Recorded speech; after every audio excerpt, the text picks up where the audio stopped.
जय हिंद दोस्तों, Vande Mataram. KGF chapter 2 को देखने के बाद जो एक ख्याल मन में आया था, उस ख्याल में आप ये भी कह सकते हैं कि कहीं ना कहीं अमिताभ बच्चन की मौजूदगी भी मौजूद थी। क्यों? क्योंकि केजीएफ चैप्टर 2 में, चैप्टर 1 में जिस तरीके का यश ने किरदार निभाया है कि एक गरीब परिवेश से आकर कुछ ऐसे लोगों के खिलाफ अकेले खड़े हो जाना और लोगों को संगठित करना, जो मतलब पब्लिक को एकजुट करना, जो कमज़ोर पब्लिक है उनको एकजुट करके एक ऐसे शख्स के सामने खड़े हो जाना जो कि गरीबों को शोषण करता हो। ये कहानी 70-80 के दशक में अमिताभ बच्चन हमें कई बार बता चुके हैं और इन्हीं के ज़रिए उनको एक निकनेम भी मिला था, एंग्री यंग मैन। और यहाँ पर केजीएफ के थ्रू यश ने वही चीज़ एक बार रिपीट तौर पर दिखाई है। और क्योंकि ये बहुत ही पुराना कॉन्सेप्ट है जो कि यहाँ पर यूज़ किया गया है, लेकिन पब्लिक को फिर भी वो पसंद आया, इससे हम पता कर सकते हैं या एक गेस लगा सकते हैं कि जनता की जो मानसिकता है वो अभी भी वही है।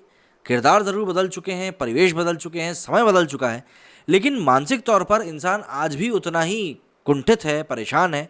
चाहे आप रसूदखोरों की बात कर लें, सरकार की बात कर लें, कि वो कहीं ना कहीं एक महानायक में, एक एक्टर में अपनी ही छवि को ढूंढने का प्रयास करता है। और क्योंकि केजीएफ के यश में किसी सभी ने अपनी कोई ना कोई छवि ढूंढी है, इसीलिए ये मूवी सभी को इतना नज़दीक तक झकझोर रही है। एंग्री यंग मैन टाइटल सामने आते ही सबसे पहले महानायक अमिताभ बच्चन की तस्वीर जहन में कौंधती है। सही मायनों में बिग बी की ही इस खास टाइटल के पर्याय भी हैं। 70 के दशक में उनकी फिल्मों में उनके किरदार को देखकर ही उन्हें एंग्री यंग मैन कहा गया था। उस वक्त जंजीर फिल्म रिलीज हुई थी। इसमें अमिताभ बच्चन का किरदार एक ऐसे पुलिस अफसर का था जो हर वक्त गुस्से में रहता है। इस फिल्म में इंस्पेक्टर विजय अन्याय और अपराध के खिलाफ लड़ता है। उसके बाद उनकी कई फिल्में आईं जिसमें उनका ऐसा ही रूप देखने के लिए मिला। साल 1970 और 1980 के बीच रिलीज हुई शोले, अमर अकबर एंथनी, डॉन, दीवार, शक्ति, अग्निपथ और काला पत्थर जैसी फिल्में इसमें शामिल हैं। इनमें काम करने के बाद ही बिग बी को एंग्री यंग मैन का टाइटल दिया गया था।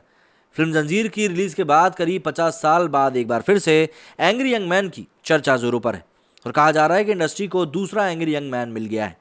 सोशल मीडिया पर आम लोगों की तो छोड़ दीजिए, बड़ी हस्तियां भी इस नए एंग्री यंग मैन की तारीफें कर रही हैं। जी हाँ, मैं यहाँ पर बात कर रहा हूँ रॉकिंग स्टार यश की, जिनकी फिल्में केजीएफ चैप्टर 2 पैन इंडिया सिनेमाघरों में रिलीज हुई है। इस फिल्म ने रिलीज के बाद से ही जिस तरह से बॉक्स ऑफिस पर कोहराम मचाया है, उससे बॉलीवुड हल्का हिल के रह गया है। फिल्म ने महज 3 दिनों में 400 करोड़ रुपए की कमाई कर ली है। यहाँ तक कि हिंदी पट्टी में भी सबसे तेज 200 करोड़ रुपए कमाने वाली मूवी बन गई है। इन सब उपलब्धियों के पीछे रॉकी भाई का जादू ही बताया जा रहा है, जो कि हर किसी के सर चढ़कर बोल रहा है। रॉकिंग स्टार यश की तारीफ में सब बॉलीवुड से सबसे पहले अभिनेत्री कंगना रनौत सामने आई।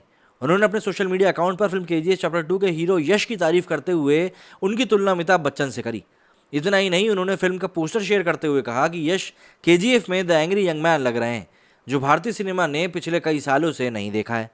कंगना ने लिखा कि यश वो एंग्री यंग मैन है जिसे भारत दशकों से मिस कर रहा था। यश ने उस जगह को भरा है जो अमिताभ बच्चन ने 70 के दशक में छोड़ दी थी। वंडरफुल। इतना ही नहीं, कंगना ने एक कोलाज भी शेयर किया जिसमें यश के साथ रामचरण, जूनियर एनटीआर और अल्लू अर्जुन दिखाई दे रहे हैं। एक्ट्रेस ने लिखा कि साउथ के सुपरस्टार अपने कल्चर से जुड़े हैं। उनके टैलेंट और हार्डवर्क के अलावा उनकी सत्यता ही ऑडियंस को अट्रैक्ट करती है। वहीं एक इंटरव्यू के दौरान अभिनेता यश से जब पूछा गया कि क्या केजीएफ में उनका किरदार अमिताभ बच्चन के किसी फिल्म से प्रेरित है, इस पर रॉकिंग स्टार यश ने कहा कि देखिए, एसेंस, बिलीफ सिस्टम, हीरो को पेश करने का तरीका, ये सब अमिताभ बच्चन से प्रेरित हो सकते हैं, लेकिन इसका बच्चन साहब की किसी भी फिल्म से कोई लेने देना नहीं है। सामान्य तौर पर वो जिस तरह की फिल्में बनाते थे उसका सार एक ही होता था जो पूरा भारत देखना चाहता था। कम से कम मैं जिससे भी मिलूं कहूं कि उन्हें इस तरह की फिल्में पसंद हैं। अमिताभ बच्चन की फिल्मों के रीमेक में काम करने के सवाल पर उन्होंने कहा कि पर्सनली मुझे रीमेक पसंद नहीं है और मिस्टर बच्चन के साथ तो इसे ना छूना ही बेहतर है। फिल्म में उनका काम क्लासिक है और मुझे नहीं लगता कि मैं उनके जैसा कुछ कर पाऊंगा। रॉकी भाई का स्वभाव उनके इन जवाबों से साफ समझ में आता है। सही मायनों में यदि गौर से देखा जाए तो सुपरस्टार यश में अमिताभ बच्चन की झलक दिखाई देती है।